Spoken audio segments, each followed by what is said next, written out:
अस्सलाम वालेकुम। आप सबको बहुत बहुत ईद मुबारक। ईद का मौका ऐसा होता है कि इंसान अपनों से मिलता है, गपशप करता है और मेहमान आ रहे होते हैं, आप कहीं मेहमान जा रहे होते हैं, तो दिल करता है कि कुछ पुरानी बातें छेड़ी जाएँ, याद किया जाए अपने वक़्त को जो एक दूसरे के साथ बिताया। तो जनाब आज हमने आपकी ईद को दुबारा करने के लिए एक ऐसी शख्सियत को दावत दी है कि आप उन सबको जानते हैं, बतौर लिखारी भी, बतौर दानिश्वर भी, बतौर शायर भी, तो उनकी शख्सियत के कई पहलू हैं। तो आज उनसे कुछ मज़े की गपशप करेंगे। खलील रहमान कमर साहब हमारे साथ हैं। अस्सलाम वालेकुम सर। जी, अस्सलाम वालेकुम। अच्छा, ये ईद तो आपकी बड़ी स्पेशल होगी, जब अभी आपसे बात भी हो रही थी अभी रिकॉर्डिंग से पहले कि इस दफ़ा औरत मार्च नहीं हो सका, गिरफ्तारियाँ हो गई। तो आपको तो ईदी मिल गई फिर ईद से पहले ही? नहीं, वो दैट इज नॉट कॉल्ड ईदी एट ऑल। अच्छा। ये ईद मेरी जिंदगी की बदनसीब ईद है, ओहो! जिसमें मेरे मेरे नबी की उम्मत के लोग वहां शहीद हो रहे हैं। हुँ। इस ईद को सेलिब्रेट करना गुनाह कबीरा है कि इसमें हमारी 165 बच्चियों की शहादत हुई है, हुँ। बल्कि सेलिब्रेशन का नाम भी इसके साथ लेना बड़ी बेशर्मी है। और ये वाकया तो एक छोटा वाकया है जो 8 मार्च वालों का है। हुँ। ये इंशाल्लाह गैरत जागेगी कौम की तो ये सांप अपने आप बिलों में चली जाएंगे। तो मैं तो हैरान हुआ सुन के कि ऐसी कोई एफर्ट की गई है और ना शर्म आई कि वहाँ हमारी बच्चियों की शहादत हुई है, सैकड़ों लोग हमारे शहीद हुए हैं और यहूदी और नसरानी पिल पड़े हैं मेरे नबी की उम्मत पर। और वो कौम जो गैरत का अलम बुलंद किए सामने खड़ी है, बजाय इसके कि आप उसके साथ खड़े ही हो जाए हो, आप यहाँ बेशर्मी के साथ इस तरह की हरकतें करेंगी। तो शुक्र है कि मेरी हुकूमत को भी शर्म आई कि उन्होंने इसको पकड़ा और जेलों में डाला। हुँ। रिहा कर दीजिए इनको, लेकिन इनको गैरत दिलाने को सबक पढ़ाइए बस।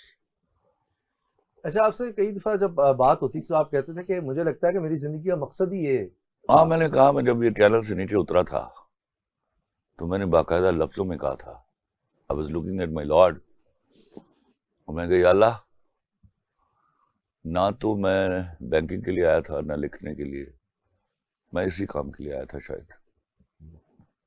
अच्छा, आज भी मेरे यूट्यूब चैनल पर जो सबसे ज़्यादा इंटरव्यू देखा गया है, हम्म, वो आपका इंटरव्यू है और वो इसी अल्हम्दुलिल्लाह। हवाले से हुआ था। और चूँ उस वक़्त ये बात बहुत ज़्यादा चूँकि ज़ुबान ज़द-ए-आम थी कि जी ये क्या हुआ है, किस तरह वो बहस हुई। तो अभी तक वो ज़ाहिर है कि वो बहुत ज़्यादा उस पर तबसरा होता है। तो आपका बेसिक आज भी इख्तिलाफ़ किस बात पर है? आप तो ख़वातीन की इज़्ज़त के बड़े कायल हैं, बल्कि मैंने अभी आपसे इस हवाले से सवाल भी करना था। इख्तिलाफ़ इस बात पर हुआ कि ये ना सिर्फ़ मर्दों को एक ख़ास तरह में पोर्ट्रे किया जाता है, बल्कि इससे औरतों की भी तज़दीक होती है कि नहीं, पता नहीं मुझे हमारे यहाँ की देखिए, औरतें इस मैं तरह हैं। अर्ज करता हूँ, मैंने उस वक्त भी इनको भी कहा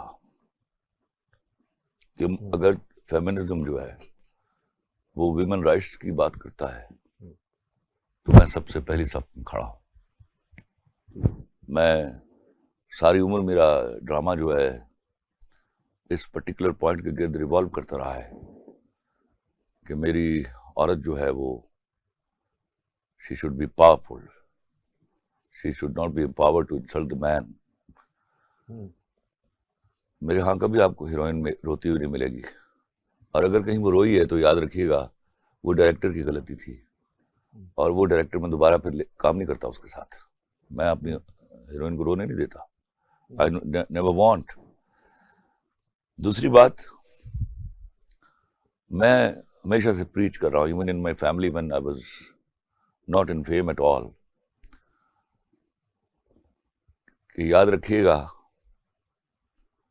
बेटी का पहला शरई अखलाकी हक है कि उसकी शादी उसकी मर्जी से की जाए। अपनी मर्जी मत ठूंसिएगा उसके ऊपर। बल्कि मैंने एक बड़ा खुला जुमला बोला कि लड़की को उसकी मर्जी के कुत्ते से ब्याह दीजिए, वो उसको शेर बना देगी। हुँ। आप अपनी मर्जी के शेर से ब्याहेंगे तो वो उसको कुत्ता बना देगी। हुँ। हुँ। तो ये पहला उसका बुनियादी शरई हक है। इवन आपके जेर तसल्लुत वो फिलफौर मान भी जाए आपके किसी कहने पर कि हाँ ठीक है पापा, उसके बावजूद वजू कीजिए, वजू कराइए और कुरान पे हाथ रखवाइए, बेटा इसकी बड़ी जवाबदेही है। वो तो मौलवी कहते हैं ना, आपको फलां चीज की पहले जवाबदेही होगी, इसकी पहले जवाबदेही होगी। एक इंसान का एक बेटी का हक मारा हुआ है आपने। तो मेरे सोशल सेटअप को ठीक करने के लिए बड़ा बुनियादी कुलिया है कि आप बेटी को उसकी मर्जी से शादी करने दीजिए। इसका मतलब ये नहीं कि वो अफेयर चला रही हैं, ये उसको दे आर ह्यूमन बीइंग, उनको पसंद आ सकता है कोई। अगर उनको ये मालूम हो ना कि मेरा बाप मेरी पसंद को ऑनर करेगा, वो कभी लिमिट्स क्रॉस नहीं करेंगी, गारंटी करता हूँ। यानी कॉन्फिडेंस बच्ची को देना चाहिए। और दूसरा मैं आपको बताऊं, जो बड़े बड़े दाढ़ी रखने वालों ने भी जुल्म किए इसके ऊपर, और कोई मेरा आलम भी इस बार सीख पा नहीं हुआ। पिछले 78 सालों से मेरे यहाँ प्रॉपर्टी में प्रॉपर हिस्सा नहीं दिया जाता बेटी को, बहन को। ये वो जुर्म है, ये वो गुनाह है जिसकी उनको भी सजा मिलेगी और मेरे सोशल सेटअप को भी मिल रही है। या अच्छा, और दूसरा जिस तरह है कि बेटी को कॉन्फिडेंस भी दिया जाए, और अगर सर ये देखिए, मैं आपको सिंपल सी बात बता दूं, जब बेटी को ये मान दे दिया जाए ना कि मैं अपनी पसंद का इजहार अपने बाप के साथ कर सकती हूँ, खुदा की कसम वो कभी लिमिट्स क्रॉस नहीं करेगी। और उसको ये गारंटी करता हूं मैं। हाँ, ये खौफ में होते हैं सारी बेवकूफियां। फिर आप यूनिवर्सिटियों में घुटने टेक के फूल दे रही होती हैं, प्रपोज कर रही होती हैं, उससे शादियां नहीं होती, उससे जराइम जन्म लेते हैं। तो उसका राइट है, जैसे बेटा आके कह देता है, उस वक्त आपके गाल ब्लश कर रहे होते हैं, तो ये पूरा इख्तियार बेटी को भी दीजिए।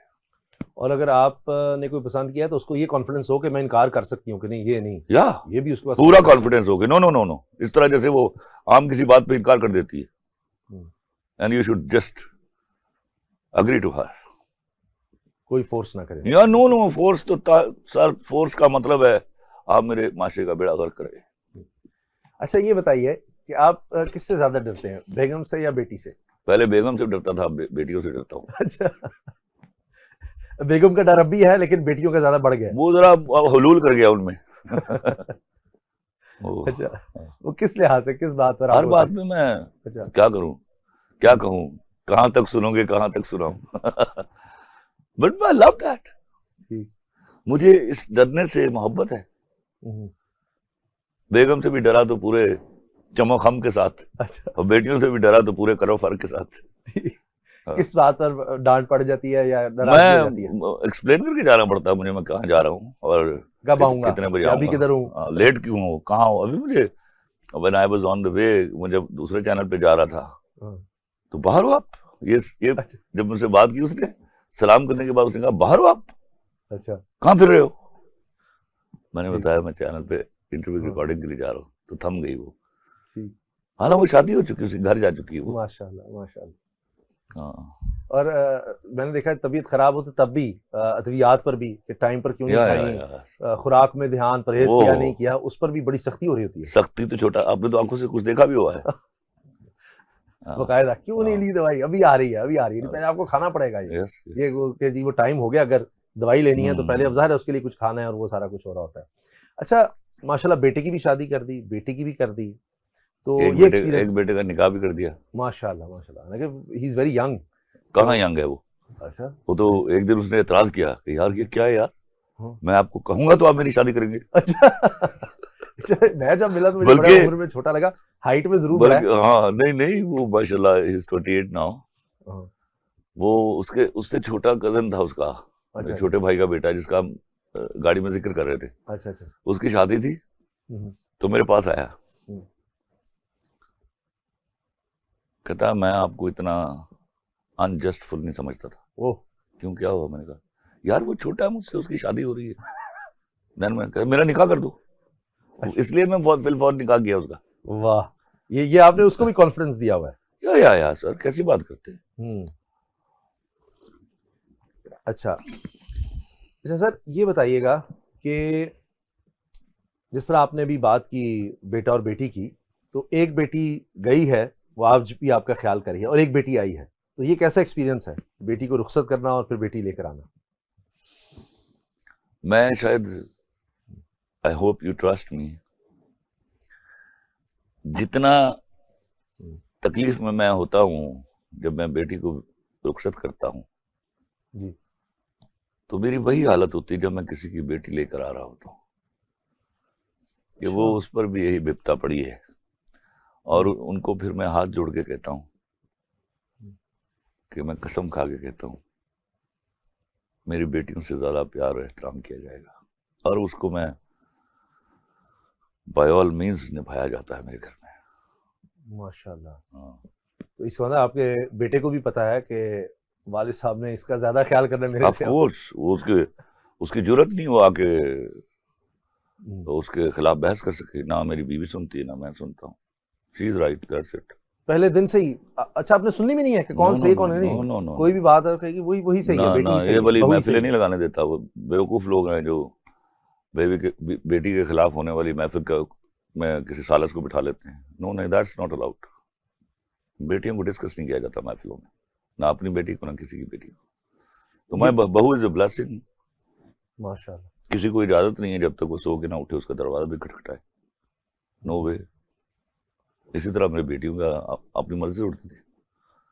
मेरी बेगम कभी कभार चीख पड़ती थी कि हाँ, जाओ। भाई, हाँ, कि अगले घर जाके क्या इतनी बनेगा, आपको ट्रेनिंग अगले देने घर पड़ेगा। क्या मतलब है ये? हम्म, ये वाला जुमला आप भूल जाइए ना यार, आप इंसल्ट करते हैं लड़की की। हम्म, अगले घर वालों को पता होना चाहिए, वरना हमने को मेहनत की है। ठीक। ये हम आप अपनी बेटियों जैसे आप अपनी बहू का ख्याल रखेंगे, दूसरे आपकी बेटी का ख्याल रखेंगे। इस ईमान पे के साथ जिए ना। अब ये बेटे का निकाह किया है, पहले बेटी की शादी उससे पहले बता दिया, देख लो भाई इस शर्त पे हो रही है कि कोई ये नहीं होगा, नहीं, उनको उसकी पता है, साइड भी होगी। शर्तें बताने की जरूरत क्या है? शादी से पहले मेरे बेटे को पता था हम्म, कि नो नो नो नो, कोई सवाल ही खड़ा नहीं होता हम्म। कि आप आके मुझे या मेरी बीवी को कन्विंस कर लेंगे कि I am right. No no, is wrong. बेटे ने आपसे कहा कि अब मेरी शादी कर दे, तो आपने निकाह किया, यानी बेटे ने खुद कोई पसंद नहीं बताई, सिर्फ कहा कि जी निकाह ये वाली शादी तो हम्म, सरियन मेरे कहने पर हुई है। अच्छा बातचीत तो चल रही थी उन दिनों, अच्छा बातचीत हो चुकी थी। अच्छा, मेरे अजीज दोस्त की बेटी हैं। ठीक। यानी ये अरेंज मैरिज इसको कहेंगे, निकाह अभी जो आप कह रहे हो, हाँ, शादी तो निकाह ही होता है। लव्स अरेंज मुझे वैसे ही बुरा लगता है। अच्छा, जब एक दूसरे को मान लेते हैं तो मोहब्बत हो गई ना। अरेंज क्या होता है? अरेंज वो हुआ करती थी जब उसको अरेंज कहते हैं कि कर ले, मैं जुबान दे आया। ये जुबान इनकी में ना, मेरा दिल करता मुंह में वापस फेंक दूं। जबानों की शादियां नहीं करते, लड़की की मर्जी पर करते हैं। जब उसकी मर्जी हो गई, जब उसकी भी मर्जी हो गई, तो मोहब्बत होगी। उस और किसको कहते हैं? मोहब्बत के लिए कोई बारिश में गाना गाना पैदा है। जिंदगी का सबसे अच्छा वक्त? जब मैं नेशनल बैंक रिजाइन करने गया था, that was my honeymoon trip. Resign करते हुए इतनी आजादी महसूस कर रहे थे? इतना खुश था मैं, क्योंकि मुझे यहाँ डबल प्रमोशन पे ऑफर आ गई थी ना बैंक ऑफ पंजाब से। ठीक। जब आपने बैंक फिर वो ज्वाइन करने की तरफ आए, वो आप बड़े खुश थे? ये बड़ा मैं कहता हूँ that was the happiest day of my life. अच्छा, मैंने उसको लिटरली एंजॉय किया है। वो जहाज पे गए हम इस्लामाबाद से, उन दिनों मैं मीरपुर में पोस्टेड था नेशनल बैंक में। तो मेरी बेगम साथ थी, मेरा बेटा साथ था, साल भर का था वो। अच्छा। और वो छोटा जहाज था, 13 सीटों के जहाज को 17 सीटें किए हुए थे उन्होंने। उसमें घुसना पड़ता, लेकिन उसका 160 रुपये मेरे ख्याल में किराया था। अच्छा। तो वो यूं 25 मिनट में मुजफ्फराबाद उतार देता था, वहां से वैगनों पे, पिकअप पे। तो 20 किलोमीटर वो बिस्तरा। तो that was the loveliest travel of mine. वो जो मजा था, मैं 8-10 दिन रहा वहां रिजाइन करने से पहले, तो वो मैंने एंजॉय किया है। लेकिन जिस चीज पर इतने खुश थे फिर वही छोड़ दिया। इस पर बात करेंगे। मैं आपको बताऊं, ये ब्रेक, अगर आप ज्यादा ब्रेक ले लेते हैं, तो मैं सिगरेट भी पीऊंगा। अच्छा ठीक है, ब्रेक लेते हैं जी, और ब्रेक के बाद मिलते हैं और यही इनसे जानने की कोशिश करेंगे कि जिस चीज पर आप सबसे ज्यादा खुश थे फिर उसको छोड़कर ड्रामा लिखने की तरफ कैसे आए। ब्रेक के बाद खुशामदीद। खलील रहमान कमर साहब से बात हो रही थी। जिंदगी का सबसे यादगार खुशगवार लम्हा वो था कि जब ये रिजाइन कर रहे थे और नई जॉब पर जा रहे थे, तो इतने अगर खुश थे तो फिर उधर से भी फिर कहीं और निकल गए। उसामा, असल में ना लोग ये समझते हैं सुन के कि मैं बैंकर था और लिखने में आ गया। मैं लिख रहा था और बीच में बैंकिंग आ गई। ये आपके भाई ने मुझे बात बताई, कहा ये बचपन से ही ऐसे थे और इनको शौक ही ये था, और ये उसी वक्त तुम्हें पता शौक ये नहीं कमाल था, लिख मुझे रहे हैं। गिफ्ट था। अब मैं हमेशा कहा करता हूँ कि मैं खुद आग्रही के साथ पैदा किया गया बच्चा हूँ। When I had the pen first time in my hands, I knew I was a writer. तो वो अम्मी अब्बा की डांट, जूते, मार, उसकी वजह से मैं बैंकर बना। वो चाहते थे कि I was a wonderful student, वो चाहते थे पढ़ लिख के बड़ा अफसर बन जाए, तो उनकी वो आरज़ू पूरी कर दी। अगो फिर मेरा अपना काम। मैं जिस दिन रिजाइन करके आया था ना, तो मैं अक्सर कहा करता हूँ कि अल्लाह खैर करे, जब मेरी मैयत आएगी ना घर पे, ये इतना नहीं रोएंगे जितना उस दिन रोए थे। अब्बा भी रो रहे हैं धाड़े मार के, मेरी बेगम भी रो रही है, और उनकी देखा देखी बच्चे रो रहे हैं, और मैं उनको चुप करा रहा हूँ कि खुदा का खौफ करो, क्या कर रहे हो तुम लोग। बच्चों को उस वक्त इतनी थी समझ। वो इनको देख के रो रहे थे कि अच्छा, दादा और ये माँ भी रो वालदा रहे भी हैं। रो रही हैं, हाँ। क्या हो गया बता, इतना रो रहे थे। तो फिर बाद में फिर उनको लगा कि हाँ नहीं सही हो गया है। जिस दिन मैंने लिख के पहले पैसे कमा के लाया ना, तो मेरी बेगम पैसे हाथ में पकड़ के इस तरह फूट फूट के रोई है, जैसे उसको यकीन ही ना हो ये लिख के पैसे कमा सकता है। I swear. यकीन है। और फिर टफ टाइम भी तो वो बहुत था ना जी, उससे पहले उनके लिए तो था मुश्किल। उनको कभी मुश्किल नहीं आने दी मैंने। अच्छा। मुश्किलें अपने ऊपर झेली। नहीं, उनको पता तो लग रहा होगा शायद, मर्द का एहसास बच्चा होगा। हूँ। नहीं वो सही, लेकिन उनको भी तकलीफ तो होती होगी कि आप आप मुझे देखकर होती होगी, लेकिन वो थोड़ा पीरियड था, कोई साल डेढ़ साल का, तो अल्लाह का शुक्र है वो गुजर गया। उसके बाद से फिर काम शुरू हो गया अल्हम्दुलिल्लाह। अब वो कहती हैं हाँ सही फैसला। अल्लाह सही फैसला। अब वो बन दिखाती है। अच्छा, हाँ। बच्चों को कैसे शौक डेवलप हुआ आपकी वजह से? आपने आपने कहा कि यही करना है या इसी तरफ आना है? उनको बिल्कुल शूट। आपको लगा मैं अपने बच्चों को कोई चीज टूंसता हूँ उनके ऊपर? नो वे। तो वो मेरा बेटा जो है वही है शोबिज़ में, and he was a born actor. अच्छा। हाँ, मुझे पता था इसने यही करना है, but he is a very good director too, he writes very good. तो अब देखो क्या चुनता है वो। मुश्किल से उसको मैंने कन्विंस किया कि एक्टिंग कर ले। अच्छा, he was not ready to. अभी भी शौक साथ डायरेक्शन का? या वो डायरेक्टर, मैं आपको बताऊं, eventually he will go for that. या वो डायरेक्टर एक्टर होगा, वो अकेला एक्टिंग को परसू नहीं करेगा। I know him. आप ड्रामा भी लिखते हैं, फिल्म भी, क्या फ़र्क है? क्या आप उसमें महसूस करते हैं? जितना 100 मीटर और मैराथन में फर्क है। अच्छा, ये मैराथन कौन सी है और 100 मीटर कौन सी है? टेलीविजन मैराथन है। अच्छा, क्योंकि वो उसकी किस्तों की वजह से नजर है कि एक किस्त में तो लेकिन उसमें एक फायदा होता है बहुत। उसमें आप जो अपने कॉन्सेप्ट को प्रिसाइजली एलिब्रेट कर जाते हैं, जो आपने कहना होता है पूरा कह जाते हैं, कोई खलिश बाकी नहीं रहती, तशरीही बाकी नहीं रहती। फिल्म में बड़ा मुश्किल हो जाता है पूरे के पूरे मौजू को कवर अप करना। दिल के, इसका मतलब है ज्यादा करीब? नहीं, दोनों। अच्छा, दोनों। ये कभी फर्क नहीं तय कर पाया मैं। I love to write film, I love to write drama. Basically writing है। Writing, of course. मैं लिख रहा हूं तो मैं खुश हूं। That's my recreation, that's my travel, that's my sound sleep, that's the ultimate recreation for me. मैं finishing a film and finishing a serial, it's such an accomplishment. वो I wish I should get that expression of my recorded. लिखते हुए I look like Sikandar आजम। हाँ, कि सब ऐसे इस वक्त बादशाही चल रही है। या और वो ही टेबल ऊपर वहीं पर बैठ कर। नहीं, एक अंदर भी अब कमरे में भी रख लिया। अच्छा, रख लिया। जब बीमार हुआ था ना तो कमरे में भी रख लिया। ये बताएं कि एक वक्त में एक पर ही कंसंट्रेट करते हैं या ऐसा होता है? अच्छा, नो वे। ख्याल कोई आ भी गया तो अभी नहीं उस पर काम? नो, ख्याल आता ही नहीं। पहले उस पर जाता हूँ तो लिखता हूँ, चाहे मेरा दिन जाया हो जाए। दूसरे का ख्याल नहीं आता। कभी कोई जब जा रहे होते हैं कहीं भी, उठते बैठते आप लोगों से मिलते हैं, तो कहीं वहां से ऑब्जर्वेशन भी आ जाती है? कोई कैरेक्टर देखकर भी आ जाती है, वहीं से ही आती है? मैंने किताबें कम पढ़ी हैं, लोग ज्यादा पढ़े हैं। अच्छा। People are such good books, I love to read them. अच्छा, उधर देखते हैं। किताब से तो कुछ नहीं मिलता। किताब तो आपको इल्म की तरफ लेके जाती है। लोग तो पूरा इल्म है। हाँ, किताब को नहीं मानता कि वो आपको इल्म सिखाती है। वो आपको इल्म की तरफ लेकर जाती है। लोग तो पूरा इल्म है। सबसे खुशगवार लम्हा आपने बता दिया जब या। रिजाइन करने जा रहे थे, सबसे मुश्किल लम्हा क्या था जिंदगी में? मेरी बेटी थी, उसने पेट्रोल पी लिया था and she died in the age of 2 years 3 months। वो मेरी जिंदगी का सबसे तकलीफ दे लम्हा है। मैं इतना नहीं रोया हुआ कभी, नेवर। मैं इतना नहीं रोया हुआ। वो किस नंबर पर थी बच्चों में? वो तीसरे नंबर पर थी। ये जिसकी शादी पर नहीं आए थे आप, जो दुबई में होती नौशी, उससे छोटी थी। आबिद खान से 1 साल बड़ी थी। It is tale of 1992। तकरीबन कोई 23 साल। 13 नवंबर 1933 साल। 33 साल। 33 साल।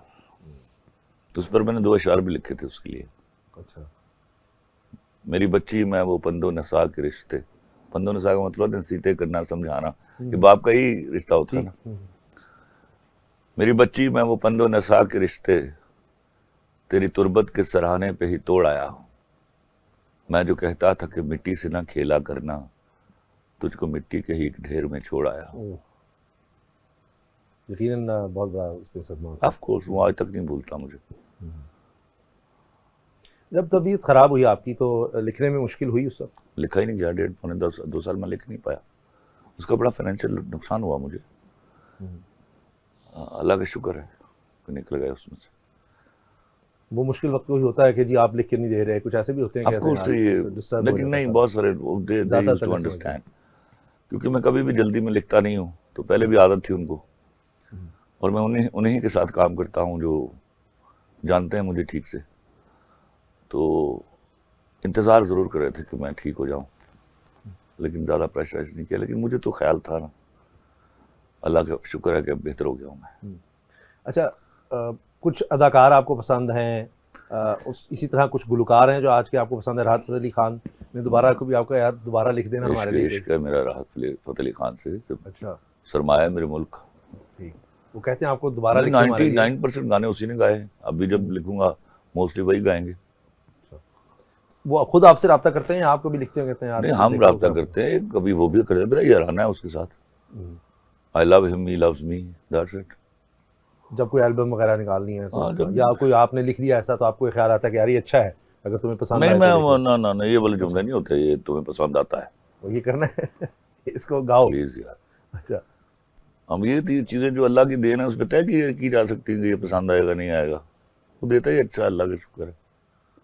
जिस दिन मैं खुद से लिखूंगा तय करना पड़ेगा। इसके अलावा कौन सा सिंगर पसंद है आपको? शफकत अमानत अली। अच्छा। आतिफ असलम। अच्छा। हाँ। तो ये भी अगर राब्ता करते हैं आपसे या बस वैसे? नहीं, उन दोनों से तो कम मेरा काम हुआ। अच्छा। तो खुद ही राब्ता करना पड़ता है। और एक्टर्स में? एक्टर्स में सारे मायूस सही तो हैं ही, सबसे मेरी मोहब्बतें हैं, ऐसी कोई बात। और राइटर्स में? राइटर में बहुत सारे राइटर से दोस्ती है मेरी। I love them. दूसरों का काम देखते हैं या? पहले देखता था, अब वक्त नहीं होता। टाइम? हाँ। किस वक्त आप लिख रहे होते हैं? कोई कौन पता नहीं। अच्छा, कोई टाइम का कुछ नहीं? चुन के रखा हुआ है रात, उसका दिन में सोया हुआ आमद हो जाती, उठ के लिखने लग जाता हूँ। ज्यादातर रात को आप? रात टाइम हुआ है रात को मैं वो क्या जैसे गद्दी नशीन नहीं होते, बैठ जाता हूँ। अच्छा। इंतजार में मांगना शुरू करता हूँ, दे देता हूँ। वो दिन में जब लिखता हूँ तो वो समझो कि वो अचानक आमद हुई है, फिर कोई चारा नहीं है। वो हाल लिया नहीं देखता उस वक्त, मैं बस कलम लिया, कागज लिया, लिख दिया। ठीक। ये कभी कोई आपके पास भी आता है कि खलील कमर साहब मुझे थोड़ा सा गाइड कर दें, मैंने लिखा है स्क्रिप्ट? हाँ, अगर आप मुझे बता सकें बहुत कि कैसा सारे है? बहुत सारे लोग मैं सुनता देखता हूँ, फिर जो लगता है कह देता हूँ। किसी को बुरा लगता हो तो माफ़ कर दे मुझे, लेकिन समझा देता हूँ कि भाई इसमें ये चीज़ें अगर तुम बेहतर कर लो तो ज़्यादा अच्छा हो सकता है। कोई आप टारगेट सेट करते हैं? लोग तो ज़ाहिर देते होंगे कि भाई इतने अरसे में अगर आप हमें नहीं, अब नहीं टारगेट कोई कहता। हाँ, मैं सोचते तो है महीने में हो जाएगा, 2 महीने में हो जाएगा, 3 महीने में हो जाएगा। बस का जल्दी हो जाता है, बस का लेट हो जाता है। तंग नहीं करता मुझे कोई। बहुत से लोग तो ये भी होगा ना कि जी इतनी किस्तें हो गई हैं, समझ ड्रामा हिट हो गया, अच्छा इसको थोड़ा सा और चला लें अब वो कई साथ हुए, साथ। वो कई हुए साथ साथ। तो मेरी जो अपनी प्रोडक्शन थी वो तो लिखी साथ जाती थी। लड्डा बाजार, बूटा फ्रॉम टोबा टेक सिंह, चांदपुर का चंदू, अच्छा। दिल्ली के बांके, दराड़, ये सब साथ साथ लिखे जाते थे। और अब तो मैं पूरा करके वो किसी का है ना, हम्म। तो हुमायूं से इधर उनकी आदत है, वो 15 एक एपिसोड दे दूं तो वो शुरू कर देते हैं, उनके बाद उनको मालूम होता है कि कोई और कुछ नहीं लिखेगा, पहले ये खत्म करेगा। अच्छा। Only they know. उस वक्त सारा हाँ, करते हैं। अच्छा, मंटो ड्रामे के एंड के हवाले से लोगों के कुछ सवाल आ रहे हैं जी, कि मुझे भी पूछिए आवाज़ आई पूछिए है सवाल। कि उसके एंड के बारे में ज़रा बताएं। कहते हैं जी वो क्या बताऊं उसके एंड पे, क्या किसी को कोई इशू है? यही वो कह रहे हैं कि जी कुछ लोगों को समझ नहीं आई। तो आपको समझ नहीं आई, हैरत की बात है। वो एक होता है इंसान का इंतकाम, एक होता है रब का इंतकाम। वो कहता है और तुम इंतकाम क्यों लेते हो जबकि मैं हूं। तो जब वो है तो फिर वो लेता है, वो छोड़ता नहीं है। जिसने किसी की जान ली उसकी भी कोई जान लेगा। अच्छा, एक तो उससे पहले भी आपके बहुत आपने नाम लिया, मेरे जिसको पास समझ नहीं आया ना, बड़ा इंतहाई नालायक आदमी है वो। वरना ये बात वो किसी ने असल नहीं में कही। शायद वो चाहते हैं कि वो नजर आए, यानी तो जो वो चाह लेना एक और चीज है। एक बात, दो चीजें जिंदगी में याद रखिए, मेरे लिखने की एहसास है उनके ऊपर। मेरे हीरो ने अगर मर्डर किया है ना, उसने बचना नहीं है एंड पे। भी मैं आपको निशानियां बता देता हूँ। किसी ने बेवफाई की है, मैंने उसको माफ नहीं करना। ये दो चीजें पक्की है, एंड को सोचने की जरूरत ही नहीं फिर। अच्छा, हाँ पहले टीजर दे दिया आपने, सारा बता हाँ, दिया ये होगा। गलती माफ करता हूँ, बेवफाई माफ नहीं करता। मेरे पास तुम हो, इतनी उसकी में वो पीक आ गई थी। कई दफा लोग होता है वो कहते एक्सपेक्ट करते हैं कि जी उसी तरह का कुछ हो जाए, फलां ही कुछ हो जाए। ये बेवकूफ़ी बात है। कभी किसी ने राब्ता भी नहीं किया और देखिए, कोशिश भी नहीं पीक जो है ना, वो लिखने से नहीं आती, वो कबूलियत से आती है। वो जिसको पीक दे दे तो उसमें कमाल नहीं है हमारा, बस हो गया। तो मैं तो भूल चुका कभी मेरे पास तुम हो भी लिखा था, अपनी कुछ और देखा। कई दफा होता है कुछ नॉवेल्स हैं उनको नहीं, फिल्म की शक्ल दी जाती है किसी ड्रामे। में एक काम किया मैंने, जग्गा एक बलवंत सिंह का एक अफसाना था। अच्छा। वो बड़े सारे लोगों ने मुझे कहा तो मैं इनकार कर देता था, ये टाल देता था। कोई करीबी होता था तो टाल देता था। तो 2 साल मुझे मेरी सुनने में आता रहा कि यार जग्गा लिख दो खलील साहब, एक दफ़ा पढ़ लो। तो ऐसा मैं नहीं करता था। तो एक दफ़ा मुझे याद है कि मैं क्रिकेट खेल रहा था अपने लॉन में, और हैवी ड्यूटी क्रिकेट चल रही थी। इतने में गेट खुला और ड्राइववे से मारिया वास्ती की गाड़ी आई। उसने मुझे पहले भी कहा था खलील साहब जग्गा ना लिखें, एक दफ़ा पढ़ ले। तो बैठे हम, मुझे कहती आपने नहीं पढ़ा? मैंने कहा नहीं पढ़ा। मैंने कहा मेरे पास है ही नहीं। कहती मैं कल भिजवा देती हूँ किताब, लेकिन खुदा अब ना लिखिएगा, पढ़ लीजिएगा इसको। तो अगले दिन सरमा सुल्तान आके मुझे, उस वक्त उसका डायरेक्टर वो था, बाद में फिर फैसल बुहारी ने किया, वो आके मुझे किताब दे गया। वो मैंने रैक में रख दी, 3 महीने नहीं पढ़ी उसको मैं। तो एक इसी तरह एक दिन मैं क्रिकेट खेल के पसीने में शराबोर में पहले नीचे बैठता था एडिटिंग रूम में, फिर ऊपर जाता था, डांट ना खाऊं आपकी भाभी की। तो बैठा हुआ मैं अकेला था और मेरा एडिटर था बैठा हुआ। तो मैंने कहा यार दे ना यार, वो क्या कि गई थी 14 सफ़े का अफसाना है, पढ़ो क्या है इसमें देखे। वो अफसाना मैंने पढ़ा। अच्छा। फिर मैं 4 एपिसोड लिख के सोया उसके पहले। अच्छा, मैंने उससे खूबसूरत अफसाना नहीं पढ़ा हुआ। वाह और उसकी एक बड़ा रिबाउंड है जी। जब मेरा एडिटर बड़ा खुश था उसको, तो उसने मुझे एक जुमला कहा। उसने अफसाना पढ़ लिया, मुझे 4 दिन बाद ना मुझे कहता है, वो उसको टाइप भी करता था, कंपोज भी करता था। तो 4 दिन बाद मुझे कहता है कि सर जी ये क्या लिख दिया आपने। वो इस तरह स्टाइल था उसका। मैंने कहा तुम्हें एक बात बताऊं शानी, मैं जब मरूंगा ना और अगर मेरा वहाँ हेवंस में आमना सामना हुआ बलवंत सिंह थे तो वो खड़ा होकर सैल्यूट करेगा मुझे, क्योंकि जितनी इतनी रिलीजियसली मैंने उसको फॉलो किया, उसके एक एक लाइन को। वो लगता है उसके एक एक लाइन में एक एपिसोड था। तो बात आई गई होगी, ड्रामा चल गया, ये जियो पर चला था। तो उसके 6-7 महीने बाद मैं गड़ी शाह खड़ा था, मेरे बड़े भाई का इंतजार कर रहा था, तो लेट हो गया, मुझे भूख सी लगी, तो शेजान बेकरी थी, मैंने कहा चलो यहाँ से कुछ लेके खा पी लेते हैं। तो मैंने बस कुछ लिया, 2 ड्रिंक्स ली मैंने, तो मैं बिल देने के लिए गया तो मुस्कुराया, कहता नहीं सर पैसे नहीं लेने आपसे। तो उन दिनों लोग मुझे जानते थे, लंडा बाजार में मैंने एक्ट किया हुआ था। जी। तो मैं भी मुस्कुराया, मैंने कहा लंडा बाजार की वजह से? कहता नहीं। मैंने कहा बूटा फ्रॉम टोबा सिंह की वजह से? कहता नहीं। मैंने तो फिर किस वजह से? इसके अलावा तो मेरी शनाख्त ही उस वक्त कोई नहीं थी। ठीक। तो उन्होंने मुझे एक जुमला कहा, आप देखना ये रिबाउंड देखना।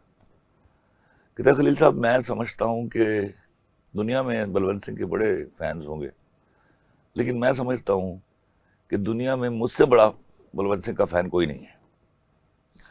तो अक्सर उनके लिखे हुए अफसानों पर ड्रामे बना करते थे और बर्बाद हो जाते थे। जब इसका ट्रेलर चला ना, मैंने कहा चलो ये भी सबसे मेरा फेवरेट अपना अफसाना है, ये भी बर्बाद हुआ। फिर मैंने उसको देखा खलील साहब, और मैं आपको एक बात बताऊँ, अल्लाह आपको लंबी जिंदगी दे, आप जब मरेंगे और ऊपर जाएंगे ना, और अगर आपका बलवंत सिंह से आमना सामना हुआ तो वो खड़े होकर आपको सैल्यूट करेगा। ये रिबाउंड था, तो वही एक किया मैंने अडेप्ट, उसके अलावा नहीं। जनाब इसी गुफ्तगू आगे बढ़ाएंगे, ब्रेक के बाद मिलेंगे, एक छोटा सा ब्रेक के बाद आपको खुशामदीद कहते हैं। हमारा ये लास्ट चूँकि सेगमेंट है तो इसमें कोशिश करते हैं जल्दी जल्दी से कुछ और बातें हम कर लें। खलील कमर साहब, एक तो ये कि पुराने लोगों में कौन से आपको पसंद लोग रहे, एक्टर्स एक्ट्रेसेस? तलत हुसैन साहब अल्लाह की रहमत करे, फिरदौस जमाल साहब,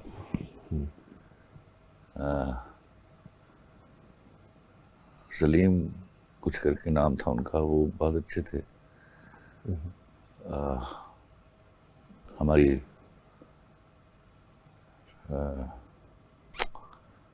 उज़मा गिलानी साहबा, और सबसे बड़ा फैन था मैं अल्लाह रियासत का, रूही बानो साहिबा। ये बड़े लोग थे, इनको देख के सीखा है मैंने। अच्छा। या इनसे तलफ़ुज़ सीखा मैंने। मैं तो पक्का लाहौरिया हूँ।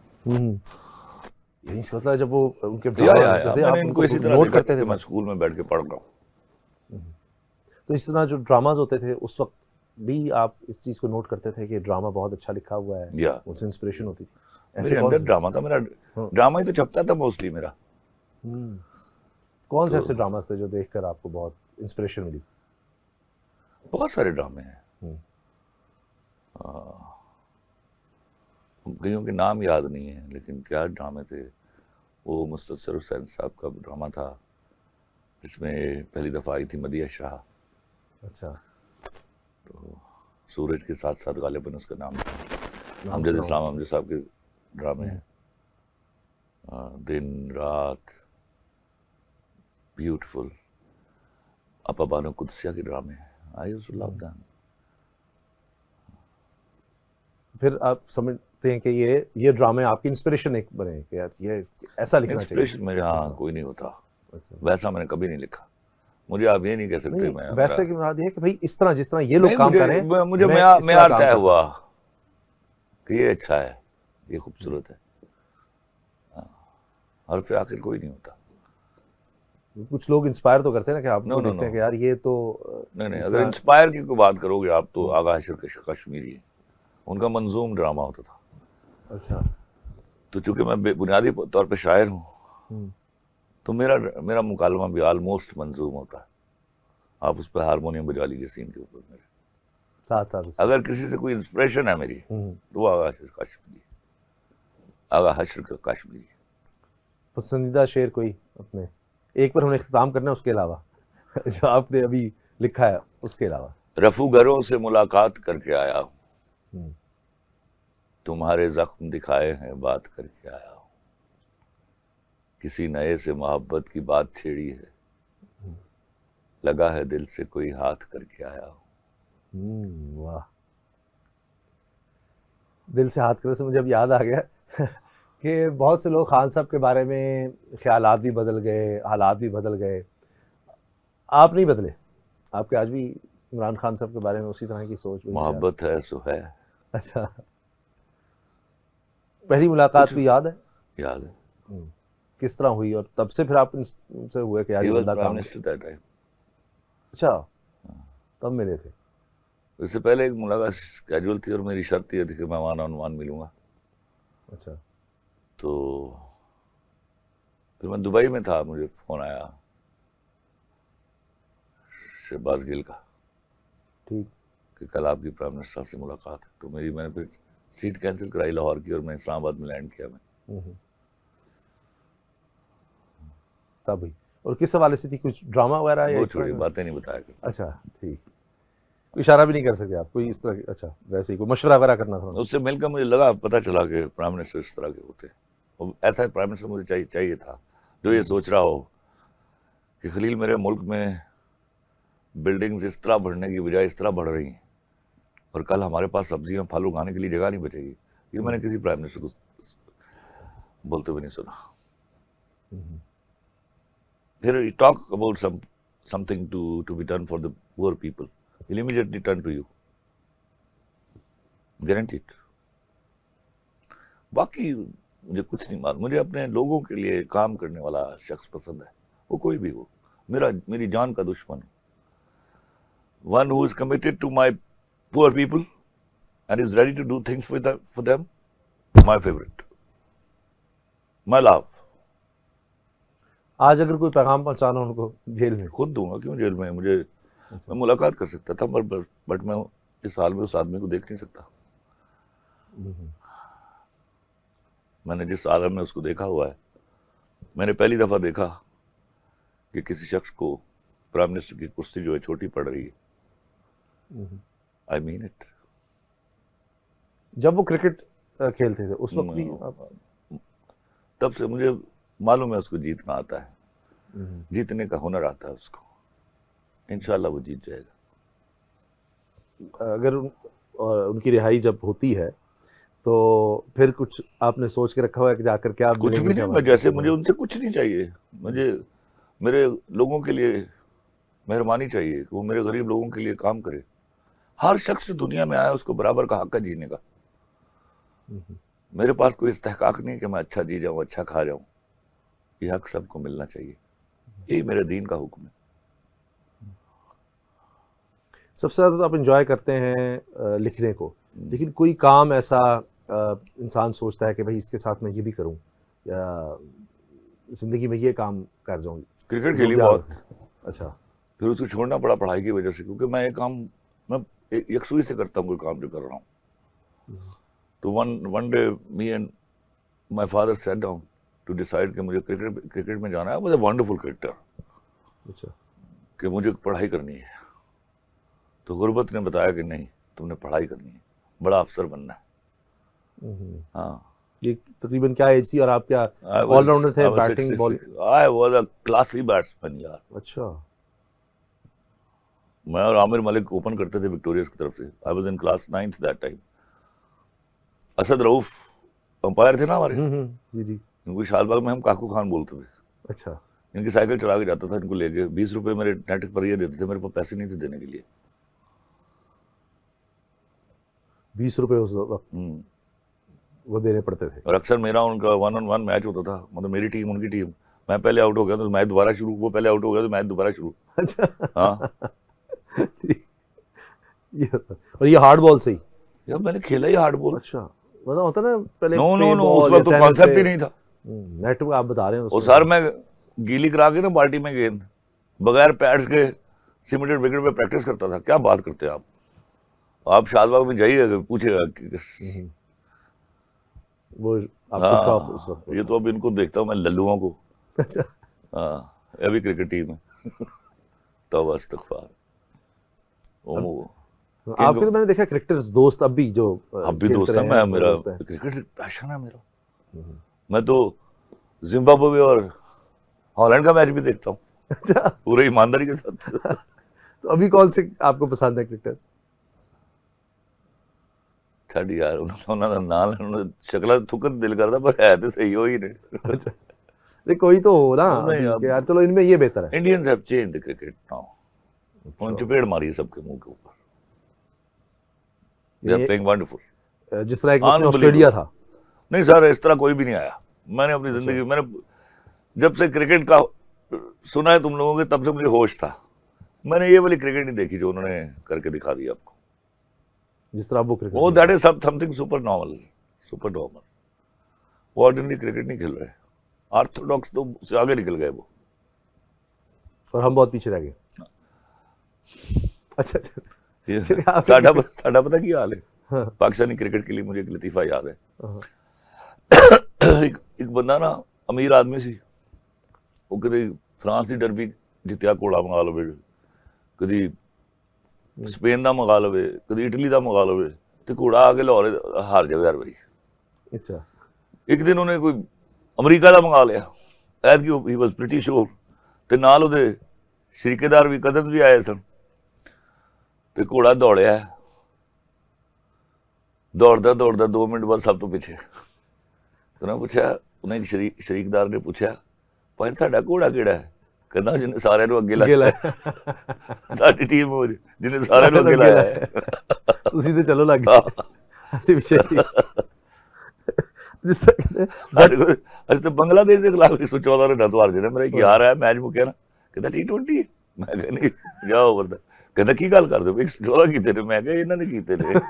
वरना 50 PSL देखते हैं आप या नहीं? आप कहते हैं जब मैच टीमों का ही हो। मेरा हाल है अब नहीं देखूंगा मैं। अब जो क्रिकेट के साथ इन्होंने किया है ना, हम्म, पहले मैं शौक से देखता था, पहले उम्मीदें थी, वो दम तोड़ गई। हम्म। अब क्या देखना है इनको। बाकी चले, अब आपने तो बात ही खत्म कर दी ना कि इनकी बात ही नहीं करनी जो इस वक्त सारे ना ना ना ना, क्रिकेट पीछे- से ताल्लुक ही नहीं है इनको। पीछे- गुल्ली गुल्ली डंडा खिलाए इनको। एक तो आपके खान साहब फेवरेट्स में से थे, या और कौन? जहीर अब्बास, माजिद खान, जावेद मियांदाद, हम्म, वसीम हसन राजा, हाँ। इंजमामुल हक, मोहम्मद ये यूसुफ। रमीज राजा के जो भाई थे, है ना? मोहम्मद यूसुफ। अच्छा, मोहम्मद यूसुफ। और चले करीब आ गए हम। यार मैं एक नाम ना भूल इंजमामुल जाऊं, वो हक भी मेरा आपका है। सबसे फेवरेट रहा है बाद में। सईद अनवर। ना ना ना, अच्छा, रजाक, अब्दुल रजाक, अब्दुल रज़ाक, ऑलराउंडर, जबरदस्त। What a player.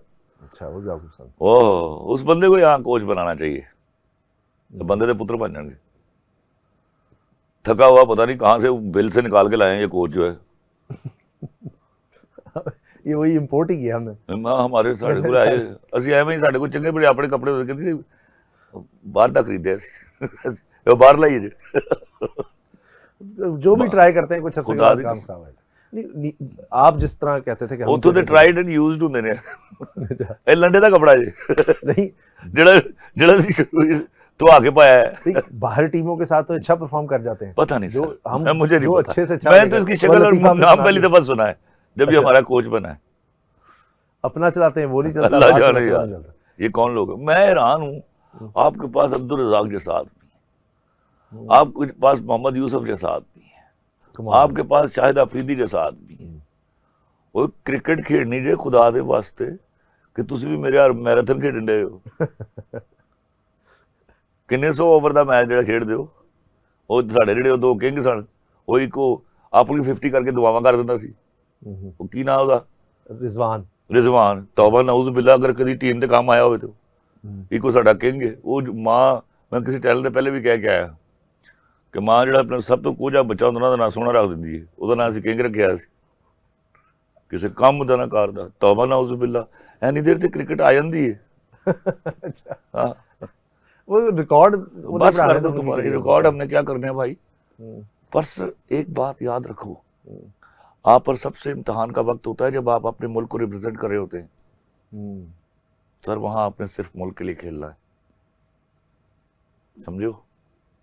वहां आपने हारे हुए मैच जितवाने हैं, जीते हुए हरवाने नहीं है। मसला ये आ जाता है, उनको हटा के दूसरे लाते हैं, वो भी कुछ कर पाते हो, कहते हो नहीं हम क्या सर, करें, दूसरे भी अपने लैन इनको देना, चलाए। अपने लैन देना, अपने रिश्तेदार। वो नहीं चाहिए, वो चाहिए जो टैलेंट है, मेरिट। आपके तो दोस्त मेरिट का जो दाई है वो अंदर बैठा हुआ है। हाँ, क्रिकेटर से आपको आते हैं, आपने अब्दुल रज़ाक का नाम ले दिया कि वही कहते हैं कि नीचे भी हमारे को टैलेंट है अभी, जो 14 साल मैंने 15 उनसे 16 कोई बात ही नहीं की ऐसा इस हवाले से, कोई जिस किस्म की बुरी क्रिकेट खेली जा रही है उनको भी मायूसी है। मतलब इतने बड़े स्टार आपने बार बार बिठाए हुए हैं, उनसे काम नहीं ले रहे आप। क्योंकि मैं तो आपको जब आया मुझे आप देखो ना, हमने शुएब अख्तर को नहीं कोच बनाया कभी। इंडिया के सारे कोच उनके अपने हैं। हाँ जी, अभी भी ऐसे है। साढ़े जिन्हों को पैसे नहीं है वो बाहरों ले लेने। अजीब ही कोई निजाम है हमारा। इस पे भी ड्रामा लिख दें फिर कोई। चलाऊंगा कहाँ, घर पे चला। दिल तो बड़ा करता है। इस पे कुछ लिख दिया जाए। जी खलील मोहम्मद कमर साहब, इख्तिताम पे वो शेर जो आपने अभी लिखा, जैसे हम ये प्रोग्राम शुरू कर रहे थे तो उस वक्त जो आया, तो हम चाहेंगे वो हमारे साथ ही शेयर हो। मैं इन सारे वक्त में इसी हाल में हूँ। ये जो मुस्कुरा दिया हूँ, हंस दिया हूँ, तो वो बरसबील तस्करा था, वरना मेरे अंदर से वो नहीं जाएगा जो शहादतें हो रही हैं वहाँ, और इस कदर जालिमाना शहादतें। और वो जो मेरी बच्चियाँ हैं, जो 165 बच्चियाँ स्कूल में शहीद हुई, खुदा करे आज मुझे लगता है वो करबला जो है वो वाक़या नहीं था, वो गैरत की किताब थी, जो आज जब दोबारा खुली है तो वो करबला वालों ने पढ़ी है, हमसे ना पढ़ी गई। तो अर्ज करता हूं कि उस करबला में खोया था हमने हुसैन को, उस करबला में खोया था हमने हुसैन को, अब हम मिलेंगे उनसे इस करबला के बाद। बहुत शुक्रिया आपका जनाब। तो इसी पर हम अपने प्रोग्राम के इख्तिताम करेंगे। इजाज़त दीजिए। अल्लाह।